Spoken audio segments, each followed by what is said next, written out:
We're live. Hello, hello, everybody. Good morning, good afternoon, good evening, wherever you are in the world. My name is Melinda Jacobs. I am a trauma-informed coach. I help people all around the world move through and beyond their past and into their best future, beyond limitation, beyond the limiting ideas, thoughts, and experiences that we've all had. So, welcome to this week's transmission, this week's class. This is a love offering. This is my gift because when I look out in the world, when I listen to the news, when I hear people talk, when I meet with clients, what I hear and what I see and what I am ever so present to is a vacuum, a void of tools, of emotional intelligence, emotional awareness. And so this course, Awakening Your Emotional Intelligence, Feel, Heal, and Transform, was inspired to elevate us all, to really answer the call to this chasm, this huge divide that we're experiencing in the world, in ourselves individually, and then together collectively. I look out in the news and I am just watching what's happening with wonder, with a little bit of awe, with a little bit of curiosity, with a little bit of horror. And I keep coming back to, wow, and if there was a little more emotional intelligence in this space, how different this could be. And so I am bringing this course to you as a gift. I'm not giving the entirety of the course away. I might, again, teach this to people who are really interested in doing the deep dive. But I was definitely inspired and guided to share this information with you in this way, just giving little snippets of it, giving some little tools, because what I know is that there is a call for all of us to step up, to show up, to bring our gifts, our talents, our perspectives to the world stage in whatever way that is for you. I know that there's pressure right now that that it's got to look a particular way. No, it doesn't. Just a simple kindness, a simple smile, softening someone's day just by offering a compliment is a massive impact to the world stage. So don't think that you have to, be this huge activist and go out in the protests and what. No, it doesn't mean that at all. But it does require us to recognize the impact that we have. Who we are, how we are, what we do, how we show up is absolutely impacting the all of us. So this is my gift. And I would appreciate if this serves you, that you share it with others. First and foremost, share the information. Secondly, if it's serving you and you would like to practice that flow of abundance, I absolutely appreciate any love offering that you have. You can send it to my PayPal, melinda@mvjacobs.com. If you want to see other things or want to work with me individually and work through some of this and up-level your own life, your own health, your own relationships, your career, then you can work with me and find out more information at mvjacobs.com. So let's dive in. Week 4, here we are at becoming aware and developing emotional awareness. I always start with quotes because, as I've explained, quotes hold the consciousness of the lessons. It is not for just our minds, but also for our energy. This is the transmission. The quotes themselves, the information and the tools that I share is what is doing the transformation. It's like dropping food coloring into water and watching that water change. We're dropping these quotes and this information into our awareness so that we can transform. So here's our first quote. I don't know who this is from. It's unknown. And it starts with, awareness is the first step in healing. Just let that sit. Take that in. Awareness is the first step in healing. The moment you begin to see and accept what's happening in your emotional world, you start to dissolve its power over you. This is why this is so important. This one, above all things, awareness. We talked about the components of emotional intelligence, self-awareness being one of them, and probably one of the most important ones. Because if we're not aware of ourselves, what we're doing, how we're being, recognizing the limitations that we are restricting upon ourselves, it's going to impact everything. It's going to impact our health, our relationships. It's going to impact the people around us. And so we have to develop and cultivate that self-awareness. And like the quote says, the moment you begin to see and accept what's happening in your emotional world, you start to dissolve the power over you.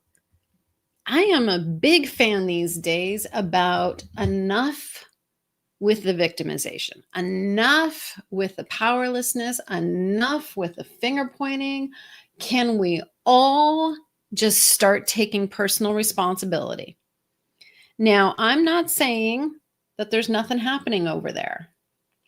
That's not what I'm saying at all. I guarantee you what's happening over there is probably also a lot of lack of emotional intelligence.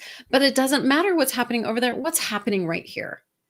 I notice I'm unable to speak my truth. I notice that I'm being quiet. I notice that I'm feeling anger and I'm being passive aggressive.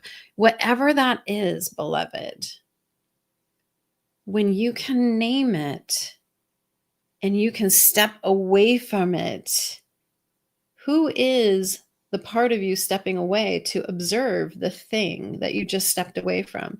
Because that means that's not you. The awareness of it, that is a true sense of self. These are just habits that we've developed over time because we didn't have anything better at the time. So, self-awareness, it's the first step in healing. And the next quote is, emotions are not problems to be solved, but signals to be understood.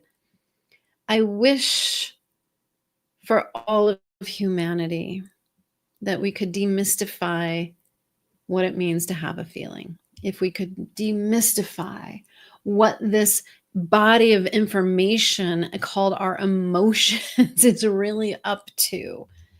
And a lot of the time, it is signals. It's signals about yourself and signals about the environment. It's signals about your safety. There's a lot to unpack, which is why I teach this in depth.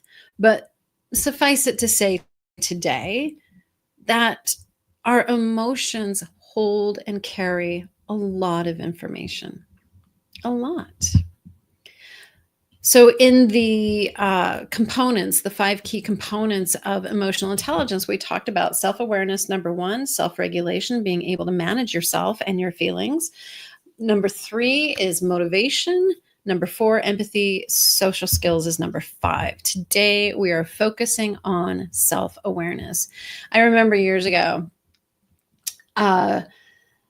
someone asked me what I was feeling and I couldn't name it. I had no idea. All I knew was I had this big, huge pain in the center of my chest. I thought I was having a heart attack. And over time, with some help, I was able to identify, oh, that's anger. I had no idea. Nobody taught me how to name a feeling, how to feel a feeling, much less identify it in my own body. Nobody taught me that. But over time, I learned. And how powerful it would be for us to learn how to identify a feeling. I guarantee you it would change the world completely. It would up-level everything. And here's why. When you are experiencing a feeling and it's unidentified and the emotion has not been recognized or identified, there is a place in your brain that's getting lit up that is the same place that registers physical pain. Think about that. The same place in your brain that registers physical pain is the same place where unidentified emotions lights up. Same place. The moment you identify it, oh, wow, I'm really aware I'm feeling angry. Oh, I'm feeling really sad. I'm feeling hurt. I'm feeling anxious, whatever. The moment you identify the feeling, it moves it into a different part of the brain, which means it dials it down and it no longer is registering as physical. It doesn't mean it's not going to have some intensity. It might. But how powerful is that if we could calm down our nervous system just by naming a feeling? How less reactive would the world be outside? How much calmer would traffic be? How much better is our health when we're less reactive? So much better. And so I'm not going to share it, but you can look these up. Find a feelings wheel, an emotions wheel. Let's go to Google. Wheel of emotions. When I first started learning how to name my feelings, I started with four basic feelings: mad, sad, hurt, scared. And I guarantee you 98% of all feelings are going to land in one of those four categories: mad, sad, hurt, scared.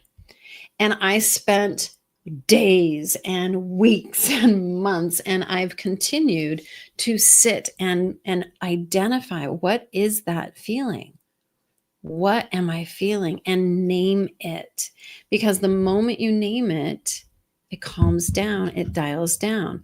So your tool today to support you into more emotional intelligence, into better health, better well-being, and being a better human on the planet is get an emotions wheel. Start identifying your feelings. And I recommend start small: mad, sad, hurt, scared. So the benefits of emotional awareness are vast. I believe this is sacred activism. I believe that when we have a better understanding and better regulation of our own inner world, that the outer world up levels, not just a little, but a lot. It becomes kinder. But here's just a list of some benefits of elevating and awakening your own emotional awareness. You can recognize emotions before you react. Imagine a world with less reactivity in it. Oh my gosh, so much better. You start understanding the root causes of emotions.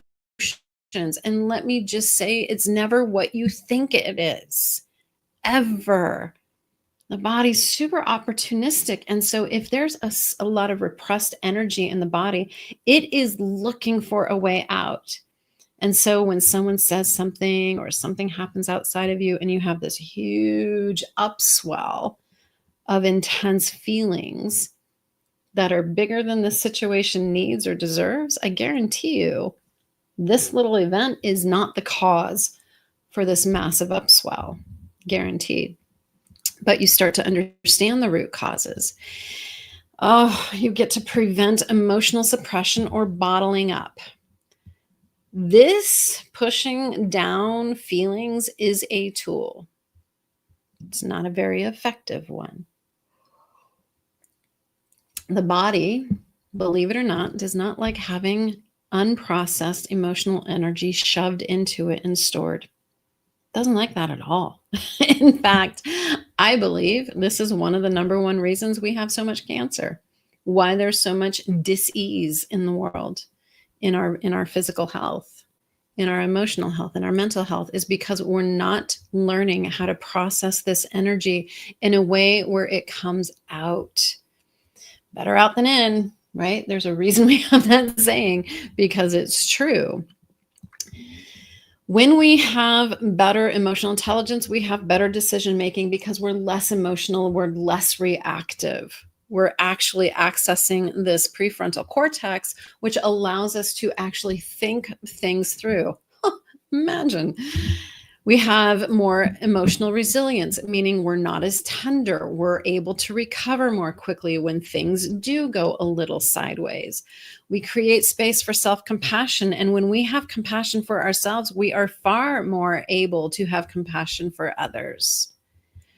Oops, go back. We have better relationships and better communication. And so I think that on the whole, just generationally, as I've talked with people all over the world, I have seen just less and less functional relationships. And so we can address that through our own accessing our emotional intelligence and up leveling it, waking it up. With better emotional intelligence and emotional awareness, we don't need to escape from our feelings anymore. A large part of my client base is people who want to release weight, have better health.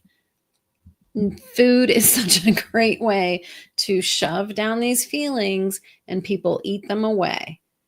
I remember years and years ago when I was 20 and I was being admitted to an eating disorder clinic, and they asked me the question, who are you eating at and who are you throwing up at? And I had never thought that that habit that I had, that dysfunctional eating disorder that I had anything to do with anything outside of me. Never even thought that it was one of the ways I was managing my emotional body, my emotional being. What a shock. And it was a big aha. If you have emotional awareness, you have better emotional expression and regulation. You're able to actually speak to what you're feeling in a way that's calmer, and you don't get so dysregulated. And it allows you to build stronger connection to your values. One of my highest values is integrity, authenticity.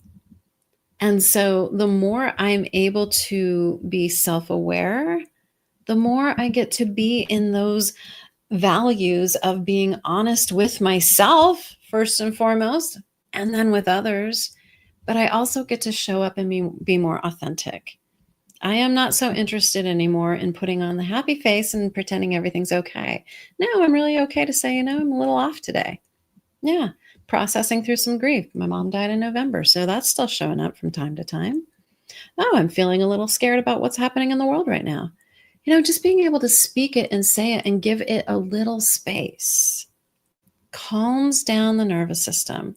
We have created this weird thing in our society that says, well, we shouldn't even be talking about it. If I name it, it's going to get worse. No, I disagree. If you ignore a child that is hungry and screaming for food, ignoring that child is not going to get it to go quiet. It's not. It's going to make it louder. We need to realize and recognize within ourselves the parts of us that are screaming for attention, affection, appreciation, and acceptance. These are the 4 emotional needs. I spoke about them in our last class, right? And so being able to recognize within ourselves and have this emotional awareness calms things down, does not make things get worse. So one of the things in this class that I teach is really about having better tools. I've mentioned a couple today. Dysfunction with food, misusing food is actually a tool for managing feelings. It's not very effective, and it will backfire pretty hard. The tool that I gave you earlier, the emotions wheel, that's now a tool that you get to put in your toolbox to help you then begin to practice naming the feelings. Oh my gosh, what an amazing tool. Way better than ice cream. Guarantee you. Huh. Oh, they just told me that they're having trouble streaming to Facebook. All right. Whatever. So I want to teach you another tool. And I'm just kind of looking at the list that I have. I think we'll do this one. We're going to do the 5, 4, 3, 2, 1 today. And what I love about this tool is it's really about coming back into your senses, coming back into the present moment. It's very grounding. And so if you find yourself freaked out, stressed out, dysregulated, upset to the point where you're unable to really process anything, this tool is really going to get you back to a place where you have more access to here, your thinking brain, rather than back here, your reactive brain. One thing about dysregulation that I think is important to understand is when we get a little dysregulated, people like to use the word triggered. I throw it around from time to time. It actually takes time for the chemical experience that's happening in the body, the biochemical experience, the hormonal experience that's racing through the body. It takes time for those chemicals to be processed and moved out of. So if you find yourself a little triggered, if you find yourself dysregulated, I invite you to step away from the situation, whatever that is, for a minimum of 30 minutes. So if you're having an argument, if you're having a heated discussion and things get a little intense, asking for a timeout, saying, wow, I'm noticing I'm dysregulated. I'm noticing I'm not really in my responsive self. I'm really coming from a place from reaction. And what I know about me is that when I'm reactive, I'm not thinking clearly. And so I'm going to take some time. I'm going to step away from this conversation. I'll be back in 30 minutes, or I'll call you back later this afternoon, or can we get back together again and pick the conversation up tomorrow? I mean, wow, talk about high emotional intelligence. You have self-awareness that you're dysregulated. You came up with a respectful plan for yourself to step away and process those experiences, and you gave the other person a time frame in which you will come back to the situation. So you're not just leaving it into this place of uncertainty. Powerful, powerful things, right? So once you step away from the conversation, then you can do this. 5, 4, 3, 2, 1. Recognizing that you're all discombobulated. So the first thing is to look around the room, wherever you are, and name 5 things that you can see. But it's not like I see a crystal, I see a wax stamp, I see a crystal. I have lots of crystals. I see my water, I see a pen. No, that's not it. Like, I really want you to stop and look at it. So right now I see my phone case, but I want you to linger on looking at it. Look at the different textures. Like, I see the stitching. There's an impress into the leather. There's some shiny parts where the light's hitting it. There's some darker parts that are a little more shadowed. So I want you to really linger and take in information. So that's one. Number 2, I see this beautiful gift that someone gave me that has these feathers that are blowing because of the fan. And so I'm just watching the feathers move, and they're kind of moving in a rhythm. Third is I have a sacred geometry tool on my desk here in front of me. And it's wires here. I'll show you this. It's pretty. So I'm really noticing I want you to look at it too. So I'm noticing the curling of the wires and the different sizes and the different patterns that it makes. And it's not symmetrical. And so I can see some differences in it. So you get what I mean by linger? That's 3. I see a spoon. And in the spoon, it's reflective, and so I can see the ceiling fan above it moving. That's 4. Number 5, I see my microphone. I'm always fascinated how cat hair gets into all these little crevices. And I don't know if you can notice, but what I notice is my voice has gotten calmer just in this, engaging my visual. So the next thing is 4 things you can touch. I'm not going to go through it that slowly, but that's about the pace that I would invite you to.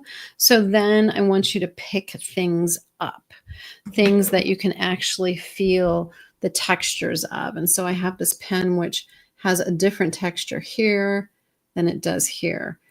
And when I'm engaging other senses, it helps to eliminate one sense. So you're cutting information out that your brain has to process so that you can be more focused on this. So close your eyes, pick something up, and actually feel it.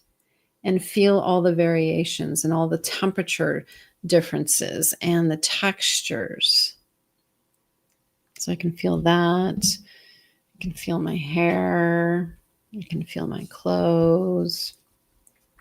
The one I really like, because it takes a lot of focus, is to gently rub your fingertips across each other and feel the ridges of your fingerprints rubbing against each other. That one takes a very hyper focus to be able to really feel that. 4 things you can touch, 3 things you can hear. Linger each time. I'm speeding up just for the sake of this class, but I want you to linger in it. So what can we hear? I can hear my cat walking. I can hear the fan of my computer. I can hear the ceiling fan. So you might have to pause and really take it in.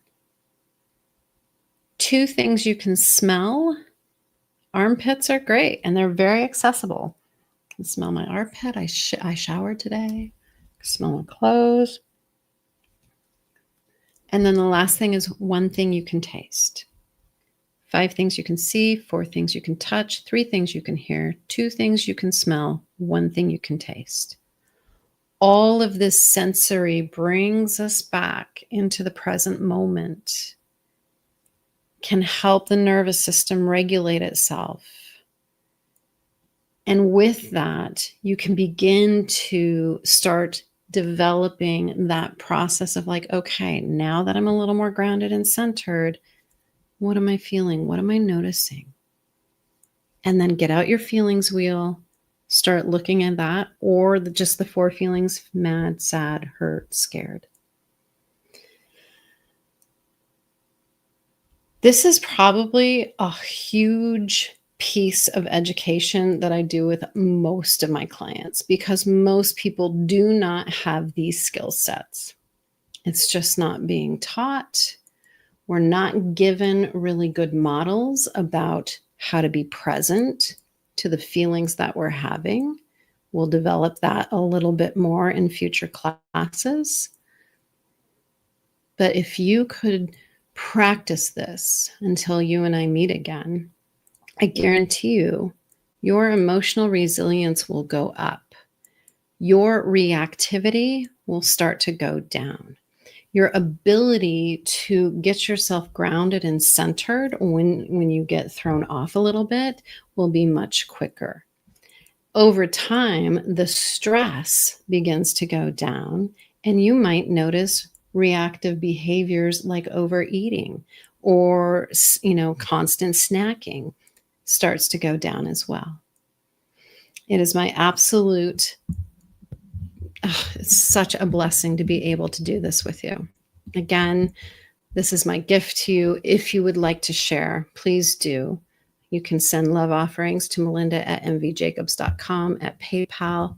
If you're needing support and help, I'm here for it. I am in your corner, and I'm happy to help you work through these tools, help you work through past trauma.